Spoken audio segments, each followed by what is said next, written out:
Bueno, estamos de vuelta nuevamente. Acaba de terminar los 40 minutos. Seguida voy a compartir la pantalla mientras van ingresando.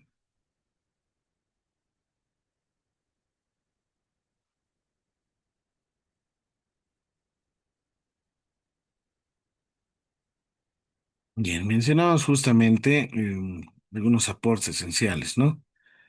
Ahí tenemos a la hermenéutica. Es una nueva forma, en este caso, ¿no? Del estudio mismo dentro de las ciencias. Por sobre todo, hablamos de las ciencias como, por ejemplo, la sociología, la antropología, historia, ¿no? Que realizan interpretaciones de significados, de codificación, em, más aún justamente en relación al uso de una investigación, una metodología cualitativa, en este caso en relación a enfoque cualitativo. Entonces, la hermenéutica está relacionada justamente con el paradigma interpretativo, ¿no? Interpretativo, o algunos autores lo mencionan naturalista. Esta disciplina tiene una relación histórica de interpretaciones, por ejemplo, religiosas, extendiéndose a posterior al campo de la filosofía, ¿no? Principales exponentes tenemos a Dilthey, Husserl, Ricoeur, Derrida y Gadamer. En realidad es una migración metodológica de aplicaciones, de comprender diferentes relatos y situaciones, ¿no? En este caso de experiencias, ¿no? De experiencias vividas o probablemente identificar cierto tipo de conocimiento que se tenga en este caso agregado. Bueno, para eso también tomamos en cuenta, ¿sí? Los siguientes elementos, que son fundamentales para el constructo mismo de la hermenéutica. Bueno, desde una praxis, desde la experiencia misma vivida, hace análisis de contenido como las explicaciones, ¿no? Este es el primer método. La semiótica como sistema de comunicación en lenguajes, en este caso la decodificación, ¿sí? Por ejemplo, podemos mencionar que el Aymara en Achacachi, ¿no? Aquí en el altiplano, es distinto al Aymara en Oruro, por ejemplo, ¿no? En relación a la tonalidad, al significado, ¿no? Entonces son formas de entendimiento, ¿no? Por eso es que, a pesar que varios lingüistas están tratando ya de formalizar, ¿no? En relación a códigos fonéticos, en este caso del idioma Aymara. Por otro lado, la hermenéutica como interpretación de teorías y de praxis, ¿no? Teorías y práctica, que es bien importante para la comprobación y las teorías emergentes que vayan surgiendo, ¿no? Todo ha comenzado en la antigua Grecia. Aquí tenemos la evolución del método científico, la clasificación de las ciencias, ¿no? Ya sean formales y ciencias fácticas, como Tamay lo menciona, por ejemplo, la lógica y la matemática, ciencias formales. Dentro de la matemática, la aritmética y la geometría han sido fundamentales antiguamente y hasta hoy en la actualidad. Las ciencias fácticas, ya sean naturales o sociales, ¿no? Si son naturales, como la física, la geología, la biología y entre otras ramas. Dentro de las sociales tenemos la sociología, la economía, la historia, la antropología y entre otras ciencias que van emergiendo hasta hoy en la actualidad. Ahora bien, entonces, los presocráticos en la escuela naturalista jónica pueden encontrarse, ¿no? Caracteres determinantes mediante el uso de la razón. Pero este tipo de uso de razón, por ejemplo, Tales de Mileto, establecía que el agua es la sustancia primera como principio de la unidad como materia del mundo, ¿no? Por otro lado, Anaximandro sustituye el principio del agua por el de Apeirón, que explica la unidad material del mundo. Pero para Pitágoras va más al análisis del objeto sólido cualquiera, ¿no? El cual está compuesto por 12 por las partes, por ejemplo, de un cubo, por ejemplo, cómo estas partes pueden corresponderse o no de manera simétrica. Además de esto, tomamos en cuenta a Heráclito, ¿no? Considera el movimiento como movimiento de ser que afecta a su propia esencia, expresándose en la misma dinámica, ¿no? Parménides respecto al concepto de cambio. Zenón continúa con el pensamiento de Parménides, pero en la teoría de la medida demuestra lo absurdo de la tesis según la cual hay magnitudes constantes en una infinidad de puntos discontinuos, en este caso. Demócrito, en este caso, es cuando el ser es la sustancia material concreta.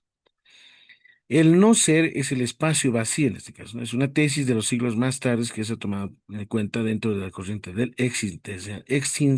existencialismo en este caso.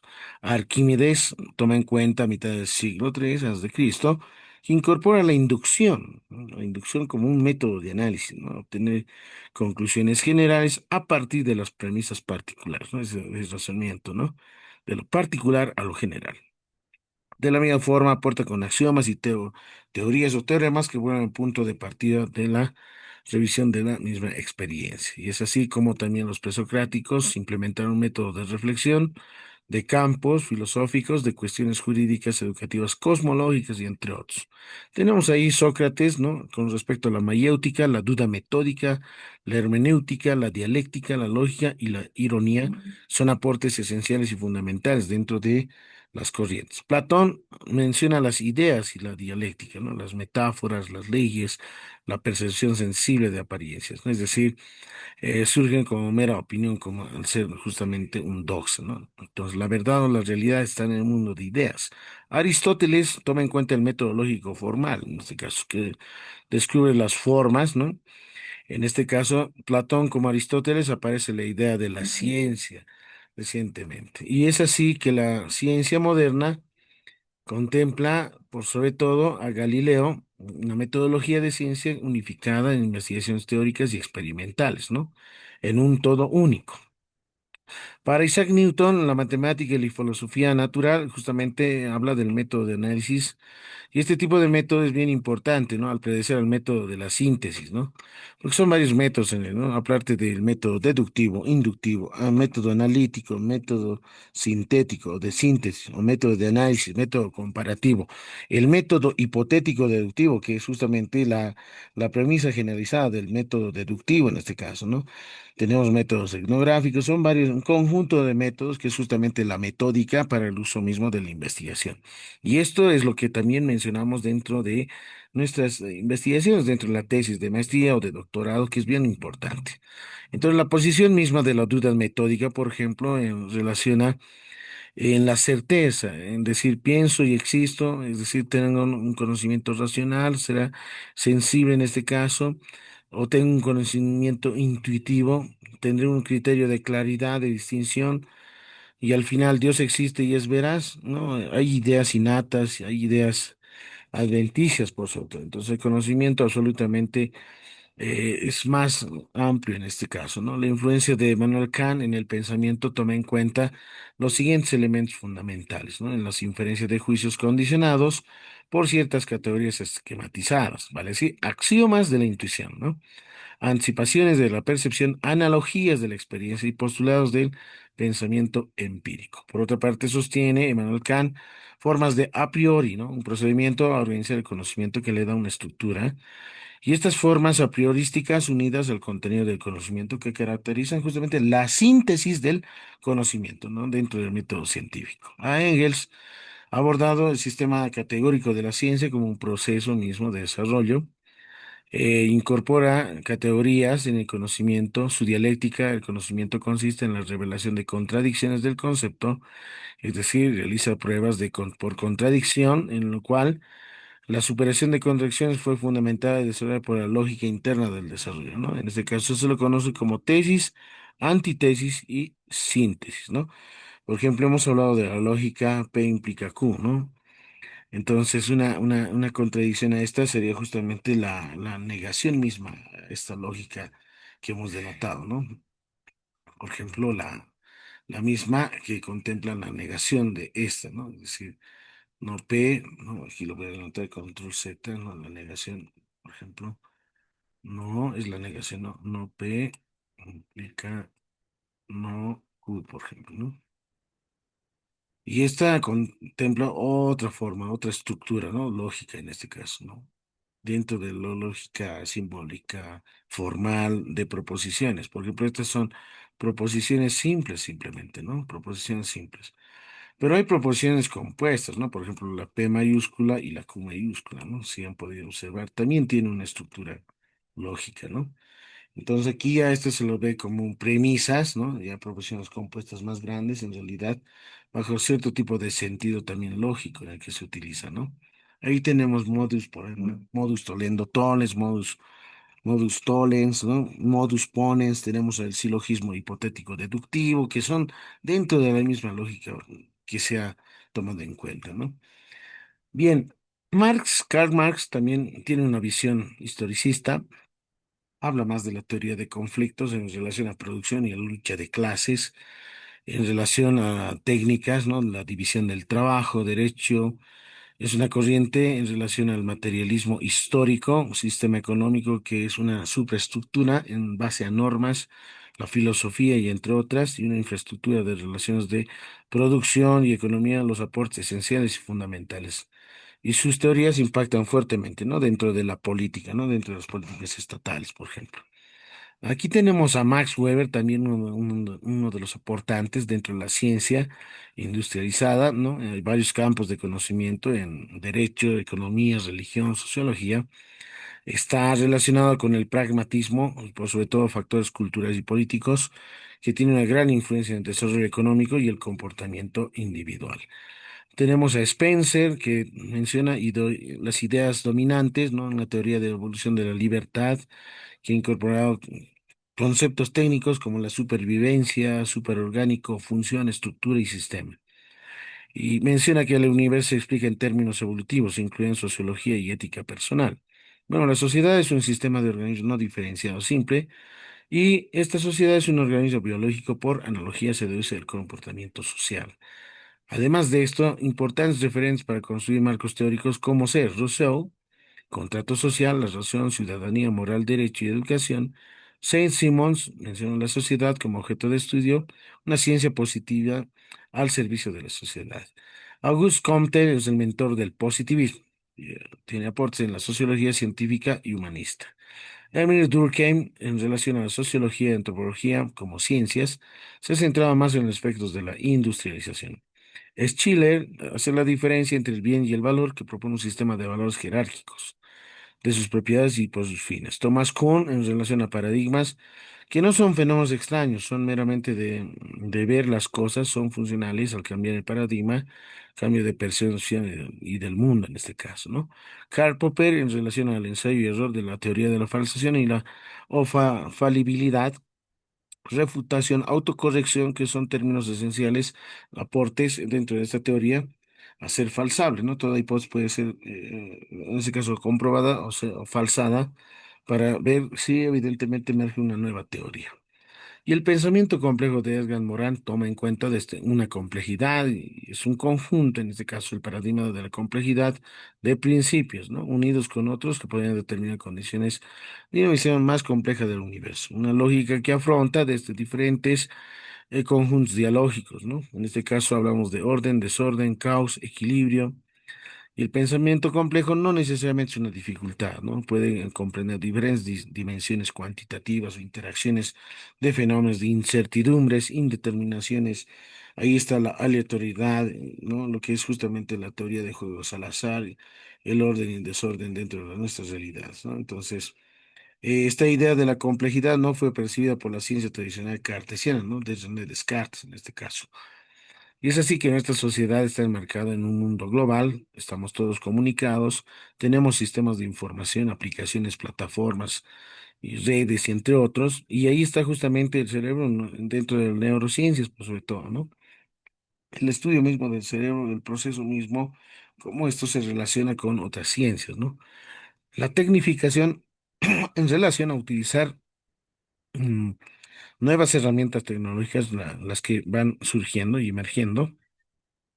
Y todo eso obviamente bajo una vista al cambio, ¿no?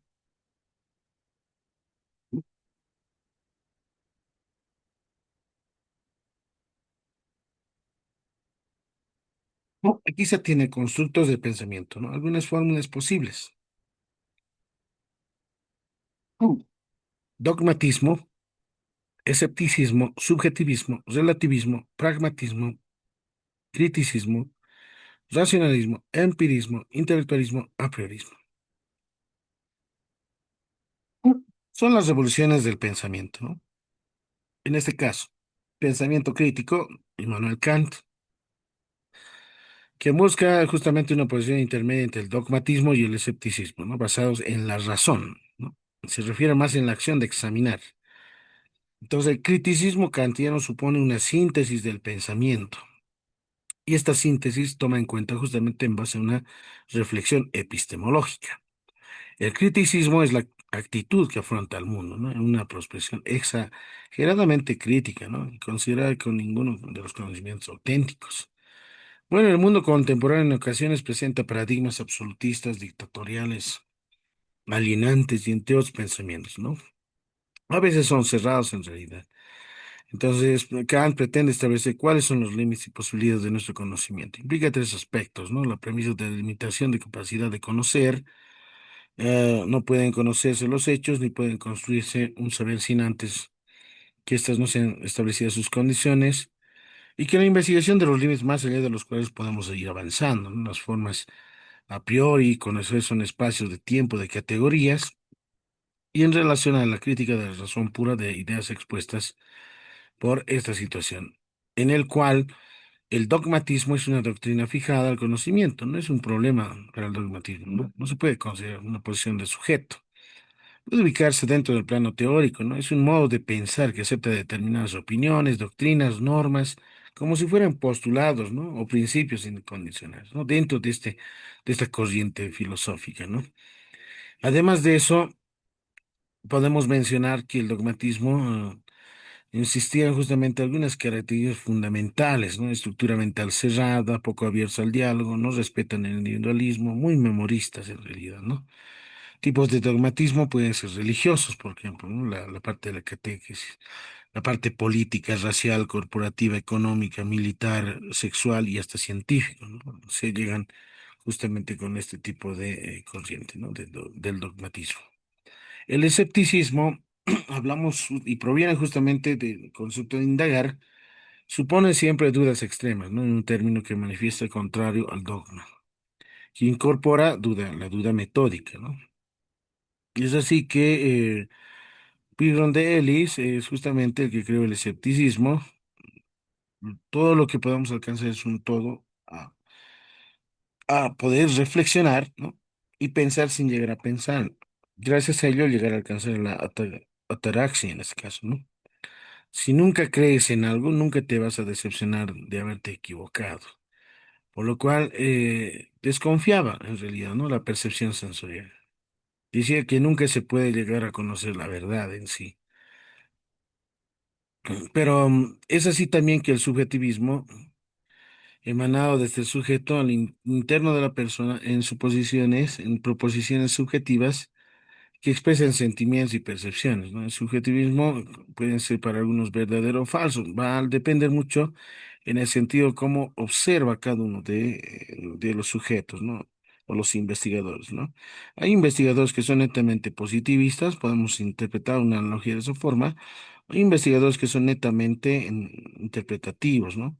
Para uno puede ser vista de otra forma que el otro, ¿no? Es decir, muchos se cierran, se encuadran, ¿no? En estos paradigmas, pero no los ven más allá, ¿no? Entonces lo que hay que hacer es eso, en realidad, ¿no? Romper este esquema a partir de un nuevo paradigma emergente, pues sobre todo, dentro de ese subjetivismo. Se limita la validez de la verdad al propio, ¿no? Cito al hombre al poder de establecer lo que es verdadero o es falso, ¿no? Y propone el reconocimiento de parte de todos los hombres. El principio de cada uno queda en su verdad, ¿no? Que ellos lo vean de esta forma. Por otro lado, Protágoras habla justamente del relativismo, que el concepto que sostiene los puntos de vista, ¿no? Que tienen verdad ni validez universal, en este caso, no son verdaderos, no tienen verdad, ¿no? El relativismo aparece, además de esto, en el que depende o está en relación con el sujeto que la experimenta. Entonces niega la posibilidad de una verdad objetiva. Tenemos grandes referentes como Protógoras, Anaxámenes, Anaximandro y entre otros grandes sofistas, ¿no? Y filósofos.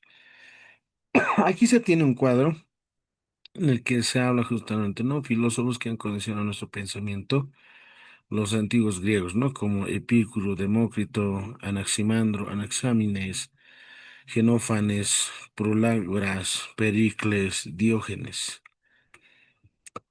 Además de eso, el pragmatismo es una doctrina filosófica, ¿no? Estadounidense, en este caso, ¿no? Del siglo XIX, el cual aprueba una verdad de una proporción si es útil y práctica. Bueno, el pragmatismo se fundamenta, ¿no? En la praxis, ¿no? Ahí tenemos a grandes precursores, exponentes como Charles Sanders, William James, John Dewey, Schiller y entre otros, ¿no? Ven el concepto positivo de la utilidad de las cosas a partir del conocimiento. Además de esto, tenemos a John Dewey, Jerome Mead, a Schiller, William James, ¿no? Que son pragmatistas, ¿no? En esa perspectiva, ¿no? Con Peirce, en este caso, como uno de los precursores fundamentales. Por otro lado, la corriente del empirismo habla justamente de Francis Bacon, Owens, Jugend, Berkeley, Home, que tomen en cuenta el conocimiento de a la experiencia, ¿no? No habiendo certezas universales, ¿no? Entonces, las leyes empíricas no implican una explicación de la causa de los fenómenos. Entonces, estos autores, ¿no? Hablan del empirismo que se basa en la experiencia, ¿no? En la experiencia, y su opuesto al empirismo es justamente el racionalismo. El apriorismo es justamente el que se opone al intelectualismo, ¿no? Eh, Y considera que los elementos de manera independiente a la experiencia no son contenidos, no son formas en realidad, ¿no? Kant, en este caso, es un impulsor de esta corriente filosófica que sostiene cierto tipo de realidad de negación, ¿no? Juicios a priori, emplea una deducción, de hecho, a partir de un principio general. Pero bueno, son juicios justamente a posteriori en ese caso. El racionalismo, hablamos de juicios que pueden ser analíticos, ¿no? Sintéticos, ¿no? Por medio de la razón, ¿no? Y aquí es donde mayormente los positivistas tratan de realizar, ¿no? Es posible deducir restos de contenidos filosóficos, ¿no? De una proposición cierta o verdadera de cierta teoría puesta en prueba en este caso. Platón, Kant, Leibniz, René Descartes, Spinoza son los referentes principales del racionalismo, ¿no? Y el racionalismo trata de dar, ¿no? La validez a los principios, a las nuevas teorías, ¿no? Entonces, ellos son justamente principales representantes. Por un lado tenemos al racionalismo y por otro lado tenemos al empirismo, ¿no? Entonces, aquí es justamente donde estas corrientes se contraponen unas con otras porque tienen otra forma de ver la realidad, ¿no? La forma de indagar, la forma de utilizar tanto su método, la técnica correspondiente. El realismo es en este caso, una epistemología orientada a cosas reales, ¿no? Es independiente de la conciencia, no cuestiona la esencia de las cosas, ¿no? Es decir, esta corriente ve justamente que existen de manera independiente en contexto natural, ¿no? Que se contrapone al idealismo, siendo Aristóteles uno de los grandes mentores, ¿no? En este caso, el idealismo también se ha desarrollado en el campo político, por sobre todo. El idealismo, tenemos representantes, por ejemplo, a Platón, Hegel, Descartes, Kant, Schelling, que habla más de la teoría, en ese caso, el cual solo existe la mente y sus contenidos, ¿no? Se vincula más a Platón por su idealismo, ¿no? Sin embargo, es un error. Kant es un idealista crítico, ¿no? Y trascendente afirmado de los objetos. Hegel considera que un tipo de idealismo puede ser absoluto en sí, ¿no? También se conocen dos tipos de idealismos, el metafísico y el epistemológico, ¿no? Cuyos referentes dan justamente a Fichte y Schiller. Bueno, el realismo también alimenta, ¿no? A corrientes políticas hasta hoy en la actualidad. El intelectualismo, ¿no? Está justamente en la parte céntrica, es la mediación entre el racionalismo y el empirismo, siendo Aristóteles uno de los principales difusores, ¿no? Para el intelectualismo son independientes las experiencias. Su mayor aporte es la construcción teórica y se basa en el método analítico, ¿no? En la corriente del intelectualismo. La fenomenalismo, en este caso, se relaciona con formas del empirismo a través, ¿no? De como apariencia de fenómenos, haciendo a Husserl un principal mentor, ¿no? Edmund Gustav Herbert Husserl, ¿no? Habla también respecto a los aportes de la fenomenología como objeto de percepción de la realidad y se presenta como una reacción, es contrapuesto, ¿no? Al positivismo, que da realidad a través de la abstracción teórica. Entonces, el método fenomenológico, justamente en el siglo XX en Alemania Edmundo Husserl ha comenzado justamente en la ciencia de la aproximación de los hechos, de los fenómenos, ¿no? Obviamente nuestra realidad está confluida por un conjunto de fenómenos, no sean fenómenos económicos, sociales, culturales, ambientales, en los cuales como investigadores tratamos de analizar, tratamos de justamente decodificar, interpretar las situaciones, las circunstancias, las causas, o bien en este caso a partir de la recopilación de datos, tratar, ¿no?, de emerger nuevas teorías recurrentes a ser demostradas más adelante en realidad. No es que tengamos en realidad una hipótesis a priori en este caso, ¿no? Sino a partir de datos recién generamos una teoría a ver si esta puede ser comprobada más adelante, ¿no? A ser demostrada por sobre todo. El eclecticismo, en este caso, tenemos a Descartes, Cicerón y Platón, el método que consiste en unir o elegir, ¿no?, mejor cada doctrina, ¿no?, de diferentes sistemas, ¿no? Es una solución mediana. Bueno, desde el punto de vista de la filosofía mezcla, ¿no?, las corrientes que obedecen a principios determinados. En este caso reúne premisas teóricas, conceptos filosóficos, valoraciones de ser distintas y contradictorias. Bueno, esas premisas ya las hemos mencionado, ¿no?, anteriormente dentro de la lógica formal o simbólica. Ahí tenemos la bibliografía correspondiente de esta presentación, que también se los voy a pasar en este caso, ¿no? Bien, hasta ahí, no sé si tienen alguna consulta, alguna pregunta para proseguir. Y si no hay, entonces podemos continuar en realizar algunos ejemplos esenciales en relación a lo que es mi investigación, ¿no? La metodología. Bueno, aquí tengo otra presentación que es importante también, que hemos hablado, ¿no?, en relación al materialismo, ¿no?, dialéctico, racionalismo, empirismo, realismo, ¿no? Varios que y este es el esquema bien importante en realidad, ¿no? Aquí tenemos todas las corrientes filosóficas, ¿no? Son todas las corrientes filosóficas. En la Edad Antigua, por ejemplo, ahí está, ¿no? Tenemos al dogmatismo, al subjetivismo, relativismo, cinicismo, epicurismo, estoicismo, escepticismo. Son estas, en este caso, tenemos ahí 7 corrientes filosóficas de la Edad Antigua. En la Edad Media surge justamente de subordinadas más que todo, ¿no?, a la teología, a la fe, ¿no? Ahí está Santo Domingo, y entre otros, ¿no? La escolástica y el realismo. En el Renacimiento ya surge, ¿no?, como el hombre se centra en el pensamiento y no tanto en la fe, ¿no? El humanismo, ¿no? Una corriente filosófica muy importante. Y durante la Edad Moderna tenemos al racionalismo y el empirismo, ¿no?, que se centran, ambos, en este caso, el racionalismo en la razón, ¿no? Y la nociología, en este caso, ¿no? Empírico, de la parte experiencial de la realidad. En la Edad Contemporánea tenemos ahí, por ejemplo, a 8 corrientes filosóficas, ¿no?, que es el idealismo, el criticismo, existencialismo, positivismo, historicismo, pragmatismo, fenomenología, estructuralismo, ¿no?, en los cuales hablan de temas sociales, del bienestar de la humanidad, relación entre lenguaje y filosofía, y entre otras características fundamentales, ¿no? Entonces, estas son las corrientes filosóficas, ¿no? Todas las corrientes filosóficas en este caso, ¿no?, que toma en cuenta para las investigaciones, ¿no? Bueno, dentro de las tesis doctorales, sí, en realidad van a ustedes tomar en cuenta una corriente filosófica enmarcada bajo su especialidad, ¿no?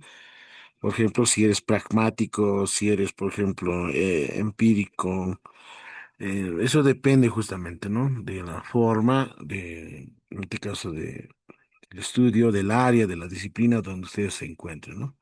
Pero bueno, ahí se formula, obviamente, ¿no?, en base a corrientes filosóficas, ¿no?, su modelo epistémico, ¿no? El modelo epistémico es el constructo mismo en base a alguna de las corrientes filosóficas, porque en la actualidad es lo que realizamos, ¿no? Un modelo epistémico para fundamentar más adelante cuál es la base en esencia, ¿no es cierto? Es como cuando tienes una teoría básica, pero esta es formulada mediante una teoría intermedia, y la teoría intermedia una mega teoría esencial, ¿no? Es bien importante identificar. Bueno, tengo 10 minutos más. Voy a continuar. Hemos hablado de Augusto Comte, Karl Marx, también de la misma forma. Durkheim, Milanowski, Merton, ¿no? Otros autores esenciales que pues, en la actualidad, justamente en la edad contemporánea, han dado grandes aportes como Karl Popper, lo que hemos mencionado del racionalismo crítico, y Lance Arfel, en este caso en la aplicación de la explicación de la estadística, ¿no? Como el factor de prueba, ¿no? La explicación misma, en relación a medir variables, por sobre todo, ¿no? Entonces, es bien importante mencionar también dentro de esta situación a Bourdieu, Pierre Bourdieu, que es una explicación sociológica, ¿no? Epistemológica, más aún de un conocimiento menos verdadero para un conocimiento más o mucho más mejorado, ¿no? Mejor construido, se lo menciona, ¿no? Sí, hay explicaciones post factum que formulan a posteriori y consideran justamente, ¿no? Cierto tipo de hipótesis plausibles, ¿no? Que pueden ser verdaderas. Paradigmas, como hemos mencionado, Thomas Kuhn, en relación a las revoluciones científicas, tenemos a Amir Lakatos, también programas de investigación científica que sustituyen, ¿no? Los regresivos, esos programas que consisten en reglas metodológicas, ¿no? Que les dicen a los científicos qué senderos de investigación han de evitar, ¿no? Y cuáles deben de seguir, pues, sobre todo, ¿no? Pues ahí hay justamente un aporte importante dentro de la CATS, por ejemplo, ¿no? Con estos programas de investigación científica. Y a partir de eso también nos enmarcamos, ¿no? Feyerabend también en contra del método, contra el método en principal de trabajo que refiere, ¿no? Al racionalismo crítico, ¿no? Es una divagación confusa, por sobre todo, dentro de la ciencia, ¿no? Es especialmente conocido por sus ataques al método científico, ¿no? Es decir, no está de acuerdo con este tipo de método, ¿no? Va a ser muy positivista. Entonces tiene otra forma, ¿no? Hay otras formas de ver y de realizar justamente las investigaciones, ¿no? Estos son los componentes esenciales a escala micro, componentes como la variable independiente, condicionante, dependiente, unidad de análisis, contexto. Por ejemplo, se tiene como variable independiente modelo de neuroaprendizaje. ¿Cuál es la condicionante que optimiza, ¿no? Optimiza. ¿Qué es lo que optimiza? El aprendizaje estadístico. ¿Dónde? ¿En quiénes? Estudiantes universitarios. ¿Qué contexto? Carrera, ciencia, educación de la Universidad Pública el Alto de Bolivia, etcétera, ¿no? Entonces aquí se tienen estos componentes esenciales, ¿no? A escala micro, ¿no? Es decir, requerimos justamente identificar de esta forma, para ya más adelante formular, ¿no? Formular justamente, y hay que hacer el estudio mismo, ¿no? De las megateorías, teorías intermedias y teorías básicas, ¿no? Que ustedes tienen que presentar en sus tesis de maestría, ¿no? Por ejemplo, voy a ir a mi inteligencia artificial, ChatGPT, ¿no? Entonces, voy a mencionarle, ¿no? El programa requiero las siguientes teorías. Voy a abrir corchetes, megateorías, teorías intermedias y teorías básicas. Y ya está. Teorías intermedias y teorías básicas. Si el tema de investigación eh, es una tesis de maestría que titula, y abro comillas, aquí voy a formular, miren, a partir de esta identificación de componentes principales, ¿no? Modelo de neuroaprendizaje,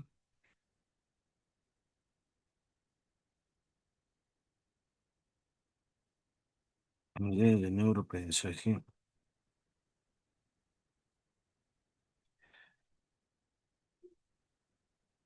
optimiza la optimización de aprendizaje estadístico, ¿no? del aprendizaje estadístico. En estudiantes universitarios de la carrera Ciencias de la Educación. Y puedo colocar guión UPEA. Listo. Entonces, requiero las siguientes teorías. Menciono, ¿no? La inteligencia. Bueno, voy a copiar esto y voy a abrir otro, control C, mientras me va buscando. Voy a ir a otra que es conocida, y ustedes deben conocer otra inteligencia que es Grok. Es muy bueno también porque identifica, ujú, eh, a ver, veamos ahí si está abierta.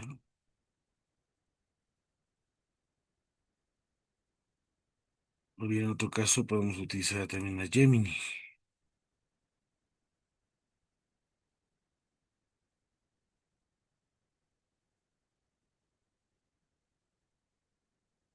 Bien, aquí está Grok, ¿no? Entonces voy a hacer un control C, control V. Voy a pedir la misma, ¿no? Ahí está. Esto lo voy a cerrar. Aquí ya tengo. Aquí está Gemini. Otra inteligencia que pueden utilizar es Perplexity, ¿no?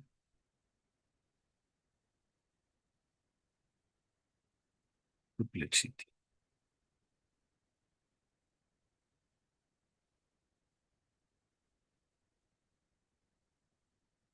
Entonces ahí nuevamente control C, control V y envío.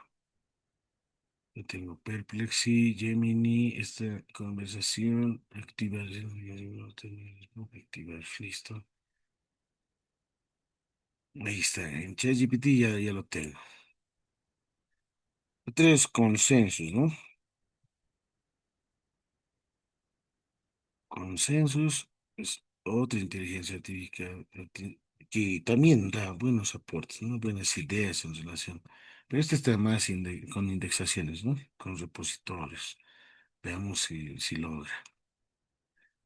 Bien, ya tengo consensus.